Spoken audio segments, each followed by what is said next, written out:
Right now on your Fast Track to 7, we have continuing coverage this morning on a murder outside a popular South Fargo bar. 28-year-old Michael Diedrich has now been arrested for murder in connection to a deadly stabbing outside of the Southtown poorhouse. It happened early yesterday morning. Police say the name of the victim in this case will not be released until family is notified. The stabbing happened just before 1 a.m. yesterday. Fargo police say Diedrich and the victim were arguing inside the bar before they were both asked to leave by staff. Police then say Diedrich stabbed the man outside and then ran off. Police Captain Bill Alfelt has some cautionary words for people who may find themselves in this type of situation. I would always say if somebody's trying to get you into some type of fight or altercation, probably best to walk away if you can. Obviously, everyone has the right to defend themselves, and they know when that time would be right if they had to, but always best to try to walk away and get out of that situation if you can. Captain Alfeld also making note of the teamwork of the entire force getting an arrest for murder in roughly 12 hours. So you get breaking news like this right on your phone. Make sure you've downloaded the VNL News app. You can download and use it for free. Just search VNL News in the App Store today. The preliminary hearing for a Fargo woman accused of attempted murder was continued yesterday. The state made the request on behalf of 24-year-old Princess Guay, who's accused of running several people down with her car in the Cairo restaurant parking lot in late February. They say her attorney received all of the case materials but hasn't had time to review them. As she pointed out, it is voluminous, so I think continuance is appropriate here. Also, according to, it looks like court records, Mr. Bradall was brought on around March 8th, so it's understandable that he may not have had time to review the file sufficiently. Looking ahead, Guay is due back in court May 8th.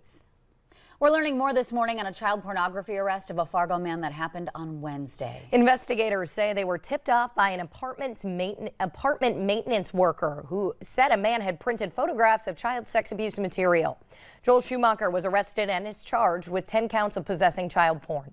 Court documents say the maintenance worker noticed printed photos, and during the search warrant, investigators seized nearly 400 photos, as well as 200 DVDs and 2 computers and an SD card. Records say Schumacher admitted to using multiple computers to download, print, and purchase photos and videos of young girls.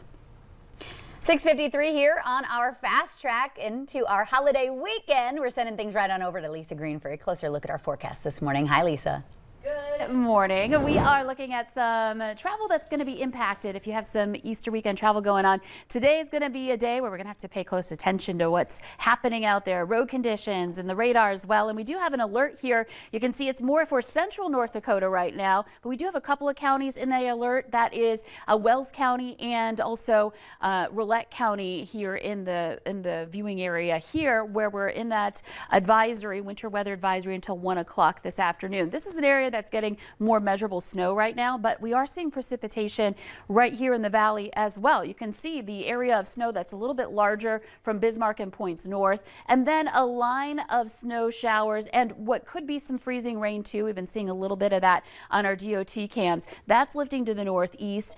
There's also a line stretching from that, a little front sweeping southward, that once in the southern valley we see this line move through, we may see a second round, whereas in the northern valley the snow and the precipitation may be ongoing. Zooming in just a little bit more, you can see the snow and or mix kind of right on the doorstep of Fargo-Moorhead, stretching back into Minnesota, and then you see back over toward Jamestown. It's just now departing, affecting more places like New Rockford and the Carrington area this morning. We've actually got a really pretty sunrise in Fargo. We've got that cloud deck overhead, but just enough sliver of clear sky in the east to let in that pretty sunrise here. Looking at temperature of 30 degrees, very warm in Fargo, especially compared to yesterday.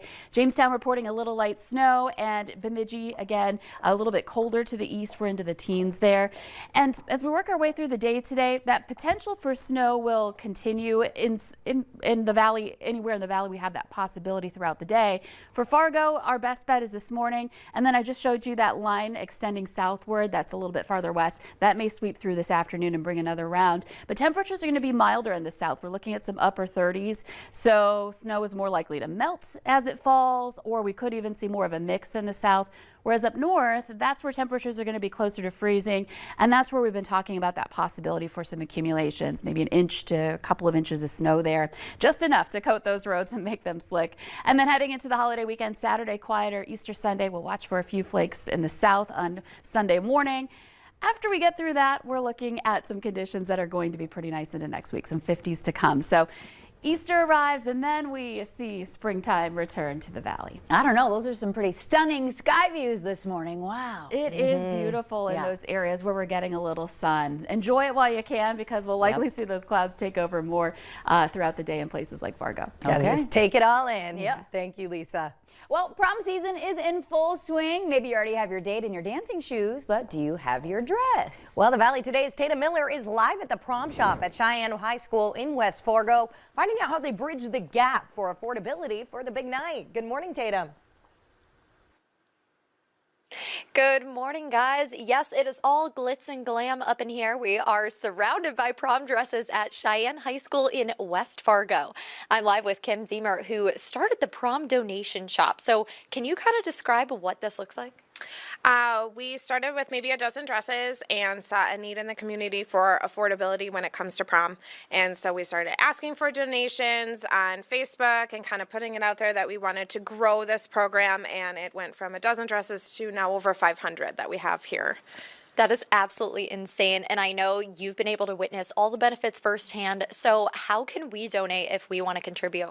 If you have a dress or a suit sitting in your closet taking up space, we will take it. You can drop it off anytime during school days or hours at Cheyenne High School. If you need a tax donation receipt, we have those as well. Keep in mind, we are on break until next Tuesday, so don't come today. But we'll take anything. If we decide that it's not for a prom shop, we can also use those dresses for our theater department. Amazing. Double use. So you've been dealing with this for about 3 years now, right? So do you have a favorite dress right now? I do. This one right here. She is a beauty. I've put it on a couple students. I can't get them to take it, but it's got an open back. It's just timeless, classic, old Hollywood style. I love this one. Gorgeous. If you are looking for a prom dress, you can come to Cheyenne High School. So what kind of students can take dresses from here? Anybody. It does not matter if you are going to prom, even if you just have an event. Come get a dress.